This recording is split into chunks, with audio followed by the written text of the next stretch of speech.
Oke, Assalamualaikum warahmatullahi wabarakatuh. Berjumpa kembali dengan saya ya, Walida, dalam mata kuliah algoritma dan pemrograman. Oke. Nah, kali ini kita langsung bertemu di sesi pertama mata kuliah kita. Saya share screen dulu. Oke, nah ini ya.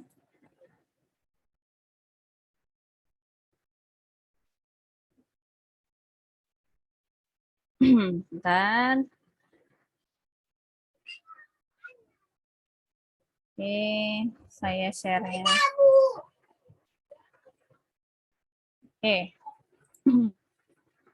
Saya akan share screen-nya saja ya, seperti ini. Oke.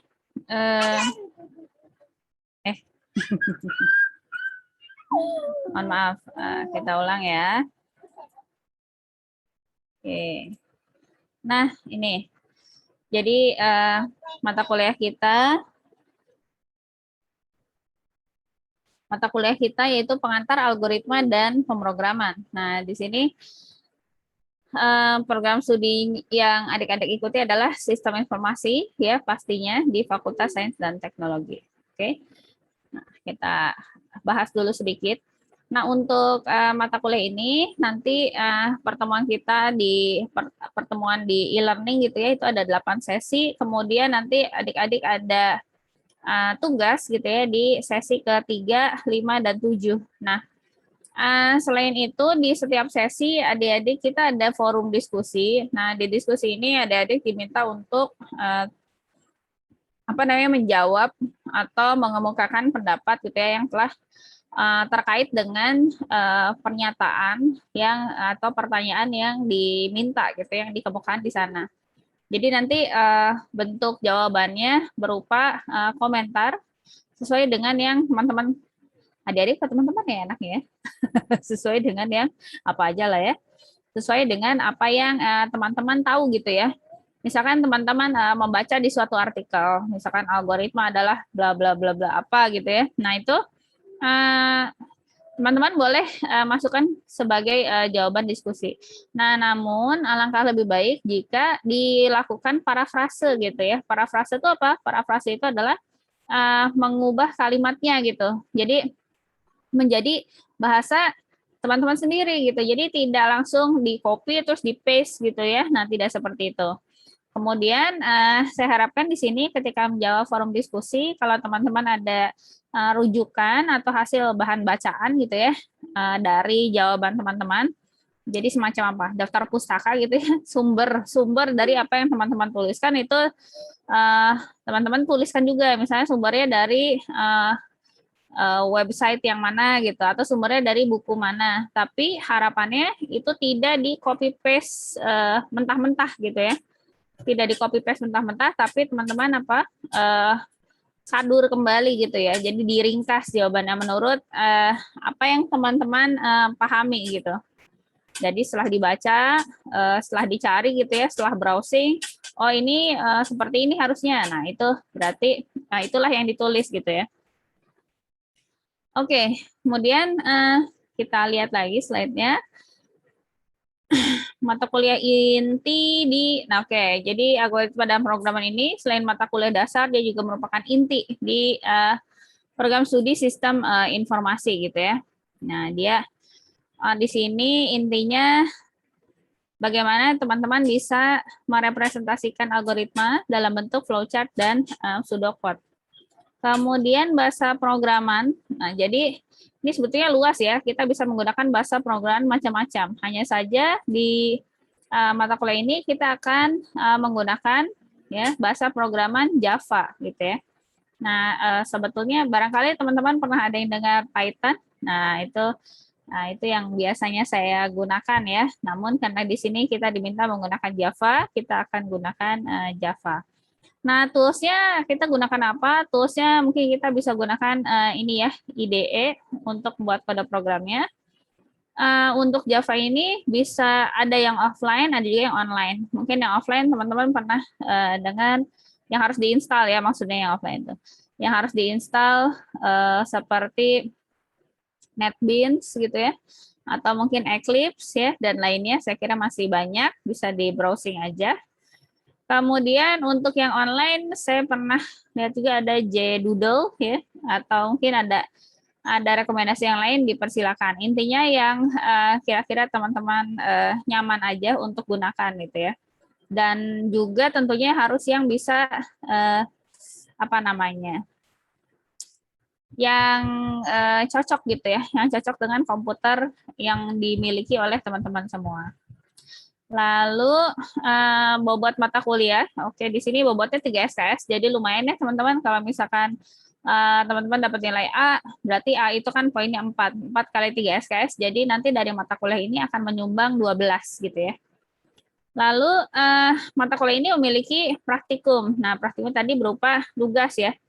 Oke, setiap tugas saya lupa. Kesepakatan kita di sini untuk tugas yang teman-teman nanti akan buat di sesi 3, 5, dan 7, itu tolong dibuat dalam bentuk PDF. Jadi ketika teman-teman upload, silahkan diubah dulu gitu ya, save as. Kalau masih dalam bentuk Microsoft Word, tolong diubah jadi PDF supaya apa? Nanti di sini saya bisa langsung lihat gitu ya pekerjaannya. Kalau dalam bentuk selain PDF itu agak sulit gitu. Jadi tolong diupload dalam bentuk PDF. Kemudian kegiatan belajarnya seperti ini. Jadi yang pertama kita mulai dari pengantarnya gitu ya, introduction. Nah, untuk yang berikutnya adalah pendekatan umum untuk mendesain dan analisis algoritma. Oke. Kita mulai dari yang pertama, mulai dari pengertian. Nah, apa sih algoritma itu gitu ya? Algoritma. Ada. Oke, di sini ada dari definisi algoritma menurut beberapa pakar gitu. Dimulai dari Al-Khawarizmi. Nah, di sini dia sebetulnya dulu membuat buku gitu ya. Judulnya Al-Jabr, Al-J-A-B-R, Al-Jabar gitu. Nah, Al-Khawarizmi ini merupakan seorang juga yang menemukan angka 0. Bayangkan kalau di dunia ini kita nggak punya angka 0, ya gimana ya bikin boolean true false gitu ya. Nggak 0 1 dong ya. Nah, menurut Al-Khawarizmi, algoritma adalah metode khusus untuk menyelesaikan masalah gitu ya. Jadi metode khusus gitu ya, menyelesaikan masalah. Kemudian ada lagi menurut Donald Ennett, jadi algoritma itu deskripsi dari suatu prosedur yang berakhir dengan sebuah output. Nah, dia bilang seperti itu gitu ya. Beda lagi dengan David Bolton. Kalau David Bolton bilang algoritma itu deskripsi dari suatu prosedur yang berakhir dengan sebuah output. Nah, ini mirip ya, sama ya Pak, ada salah ketik apa ya? Kayaknya ada salah ketik di sini dari pembuat slide. Nanti coba kita cari ya. Oke, berikutnya Stone dan Nut di sini tadi bergabung gitu ya. Intinya, seperangkat aturan yang tepat mendefinisikan urutan operasi hingga sedemikian rupa, sehingga setiap aturan yang efektif, jelas hingga sedemikian rupa, urutan berakhir dalam waktu yang terbatas. Oke. Intinya adalah seperangkat aturan ya, kalau dari tadi kita lihat, metode atau aturan.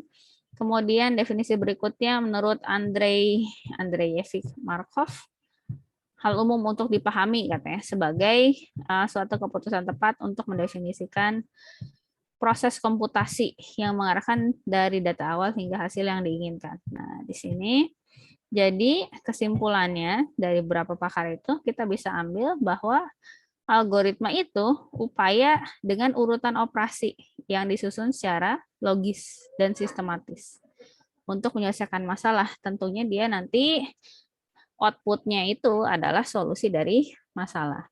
Nah, kata kuncinya di sini adalah urutan operasi, ya. Urutan disusun secara logis.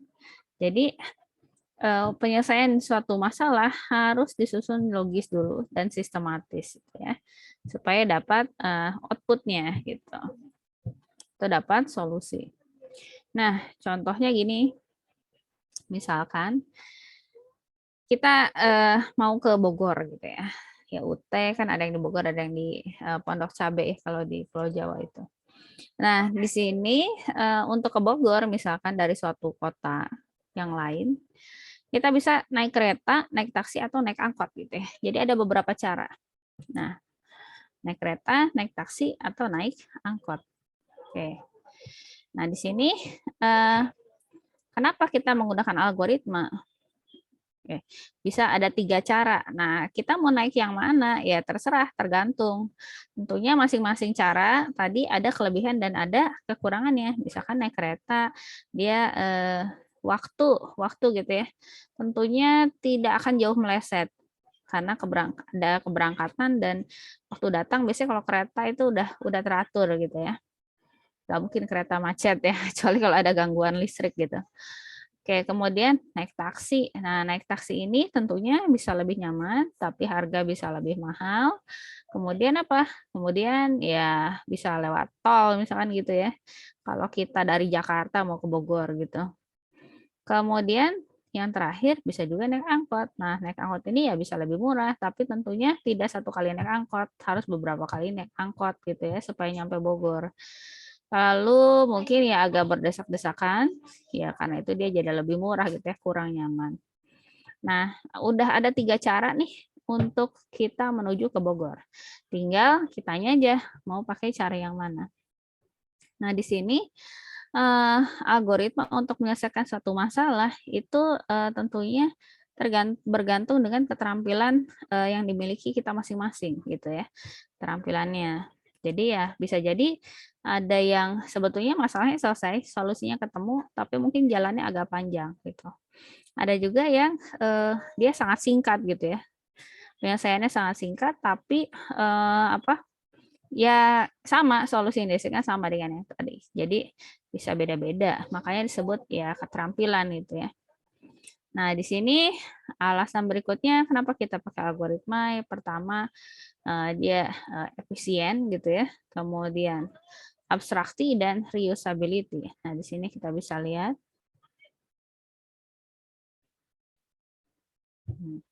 Ulang-ulang ini ya. Oke, untuk mengukur sebuah algoritma yang efisien, nah di sini harus mempertimbangkan efisiensi waktu terutama.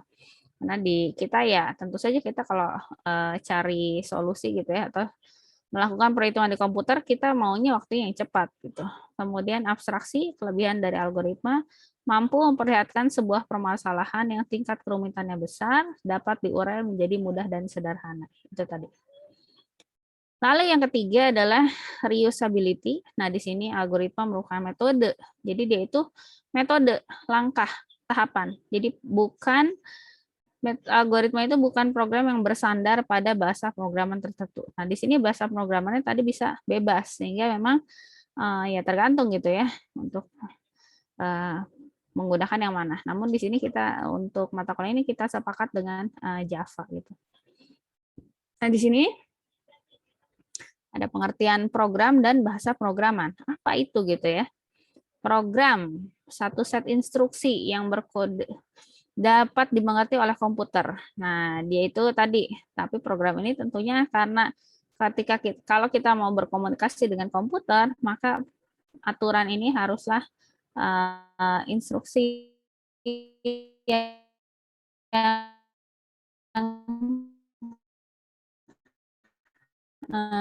jelas gitu ya.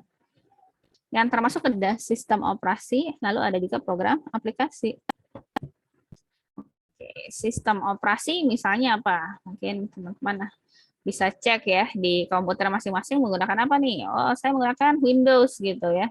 Oke, silahkan. Nah, Windows itu sebentar lagi ada pembaruan ya, ada update menuju Windows 11 gitu ya. Nah, mungkin ada yang tahu Windows 10 itu dia sampai tahun berapa support dari Microsoft-nya? Ada yang tahu? 2024 ya kalau tidak salah. Oke, nanti silahkan dicek lagi. Kemudian sistem operasi selain Windows, ada mungkin pernah dengar Linux ya.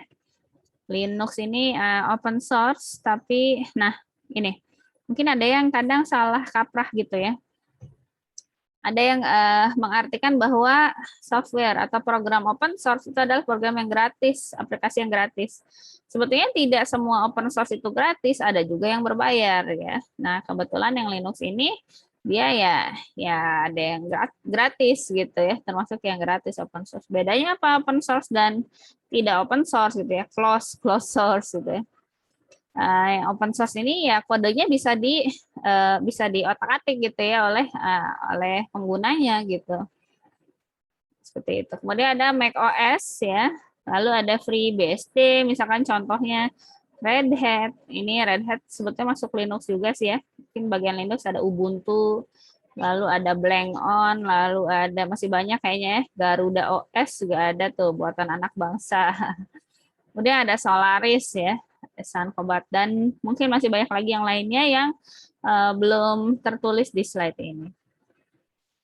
Kemudian ada lagi, selain program tadi yang berupa sistem operasi, ada program aplikasi. Nah, sebetulnya sistem operasi ini fungsinya untuk apa gitu ya? Fungsinya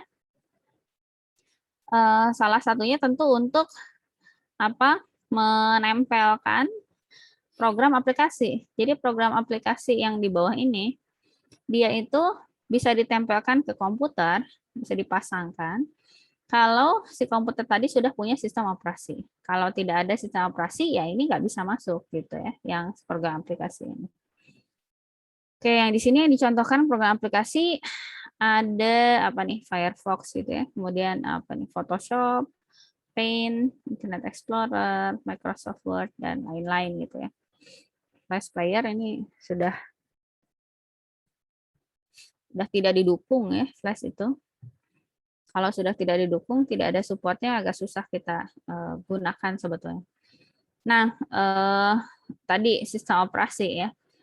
Untuk sistem operasi ini fungsinya ada banyak. Misalnya kita bisa mematikan dan menyalakan komputer, bisa booting lah, bisa booting. Booting kan ada dua ya, booting panas, booting dingin. Ini booting panas tuh kayak restart gitu ya, booting dingin ya dimatikan, dinyalakan gitu ya. Kemudian untuk mengatur mengatur jalannya suatu pekerjaan, urutan pekerjaan itu diatur oleh sistem operasi juga. Oke, saya kira masih banyak lagi fungsi yang lainnya. Kalau mau di-explore gitu ya, bisa sambil dicari. Oke, berikutnya, nah tadi pengertian program. Sekarang apa itu bahasa pemrograman? Nah, bahasa pemrograman ini adalah bahasa formal gitu ya, bahasanya yang terdiri dari set instruksi untuk komputer yang menghasilkan keluaran atau output. Nah, tadi kalau program apa? Set instruksi juga. Ini set instruksinya. Jadi ini instruksinya. Kalau si bahasa pemrograman adalah bahasanya, bahasa yang digunakan si instruksi tadi gitu. Oke, nah bahasa pemrograman juga ada macam-macam dari tingkatannya, mulai dari yang tingkat paling rendah itu bahasa mesin gitu ya, assembly. Kemudian ada tingkat menengah, rakitan. Kemudian ada bahasa pemrograman tingkat tinggi. Semakin tinggi tingkatan bahasa pemrograman, dia maka akan semakin mudah manusia mengerti bahasanya. Contohnya di sini Java, DLP gitu ya. Nah, yang paling mudah sebetulnya saat ini ada Python. Gitu. Jadi dia hampir masih yang tingkat tinggi itu semakin mendekati bahasa manusia. Semakin ke bawah, semakin rendah, semakin mendekati bahasa mesin itu semakin apa ya? Kalau mesin kan bahasanya cuma 1-0 ya, boolean gitu. Jadi benar atau salah, dilakukan atau tidak, cuma itu aja kan. Nggak ada yang aneh-aneh gitu. Nah, semakin ke sana gitu. Oke, berikutnya, nah ada lagi istilahnya programmer. Kalau programmer itu apa? Nah, di sini dia jadi subjek. Jadi orang yang melakukan, yang membuat program gitu ya. Nah, di sini membuat perangkat lunak. Kemudian penyelesaian masalah dengan program. Nah, bagaimana kalau cara kita menyelesaikan masalah dengan suatu program tadi? Ya, pertama tentunya kita perlu menganalisa masalah dan membuat algoritmanya. Algoritma tadi apa? Metode ya, metode gitu untuk menyelesaikan masalah. Yang kedua, setelah kita buat algoritmanya, kita bisa menuangkan algoritma tadi ke dalam bentuk program. Jadi kalau udah dapat metode atau tekniknya kayak tadi ke Bogor gitu ya, mau pakai apa? Oh, mau pakai kereta. Nah, kalau udah dapat dibuat dalam bentuk program. Kalau udah tahu naik kereta, berarti ke stasiun, beli tiket dan seterusnya gitu ya. Kemudian yang terakhir kita eksekusi dan uji programnya gitu ya. Nah, di sini contoh untuk ekspresi representasi dari algoritma. Nah, bisa dalam algoritma itu bisa dalam bentuk flowchart, bisa juga dalam bentuk pseudocode. Oke, di sini contohnya apa nih? Jadi beda bentuknya ya. Kalau flowchart dalam bentuk diagram alir gitu ya. Jadi mulai terus apa dulu gitu ya. Nah, kalau pseudocode dalam bentuk kalimat-kalimat gitu ya, seperti ini. Nah, di sini ciri dan manfaat belajar algoritma. Pertama, cirinya tentunya ada input dan ada output. Kemudian pasti kalau ada input, ada output. Untuk menghasilkan output pasti ada proses. Jadi pasti ada proses. Kemudian yang ketiga berpola dan logis. Jadi pasti ada polanya dan pasti masuk akal dalam menghasilkan output tadi. Yang keempat, prosesnya punya instruksi yang jelas. Jadi harus apa dulu gitu ya. Apa dulu. Yang kelima, memiliki stopping rule alias titik berhenti. Kalau tidak punya titik berhenti, ya nanti terus-terusan, nggak selesai-selesai masalahnya gitu ya. Jadi dia harus berhenti gitu. Algoritma kita harus berhenti. Nah, di sini manfaatnya yang pertama tentunya meningkatkan kemampuan kita dalam berpikir secara logis. Kemudian yang kedua berpikir sistematis. Yang ketiga mempertajam analisis. Yang keempat menyelesaikan masalah dengan cepat ya. Ya, menyelesaikan masalah dengan cepat kalau algoritmanya sudah ada. Nah, kalau belum ada ya harus cari dulu algoritmanya gitu ya. Kemudian ya kalau kita sudah dapat algoritmanya, ketika orang lain mendapatkan masalah yang serupa, maka orang lain itu dapat menggunakan algoritma yang sudah kita buat gitu ya, sehingga jadi lebih cepat lagi selesainya. Di sini bagaimana cara kita menyusun suatu algoritma gitu ya, menyusun suatu metode untuk menyelesaikan masalah. Yang pertama, di sini tentunya tidak ada aturan baku dalam menyusun suatu algoritma. Yang penting adalah algoritma tadi, yang penting adalah bisa tercapai suatu solusi gitu ya. Jadi intinya di dalam suatu algoritma itu pasti ada pertama namanya input dulu. Kemudian output seperti apa yang diinginkan. Lalu yang ketiga adalah definisinya, definiteness gitu ya. Definiteness itu definite, terbatas tadi. Nah, kemudian tadi titik hentinya. Kemudian yang kelima adalah effectiveness. Tapi sebelum kita sampai yang kelima, kita harus dapat dulu gitu ya. Oke. Kemudian struktur dasar algoritma. Nah, di sini struktur dasar algoritma ada algoritma sekuensial. Nah, algoritma sekuensial di sini instruksinya dikerjakan secara berurutan. Kemudian tidak boleh melompati satu langkah perintah pun gitu ya. Misalkan contohnya sebuah algoritma memiliki 20 langkah. Maka semua langkah harus dikerjakan berurutan mulai langkah 1 sampai 20 tanpa melewatkan satu langkah pun gitu ya. Jadi instruksinya itu kalau di algoritma ini harus berurutan, nggak bisa dilewat. Tuh, ini yang sekuensial. Contohnya dalam suatu flowchart pasti dari A terus ke B terus gitu ya, nggak bisa dia kemana-mana dulu. Pokoknya dari atas sampai bawah. Dari pseudocode juga sama, mulai dari satu dari atas ke bawah. Jadi harus semuanya dikerjakan gitu ya. Nah, ada lagi algoritma, tadi algoritma sekuensial, sekarang algoritma seleksi.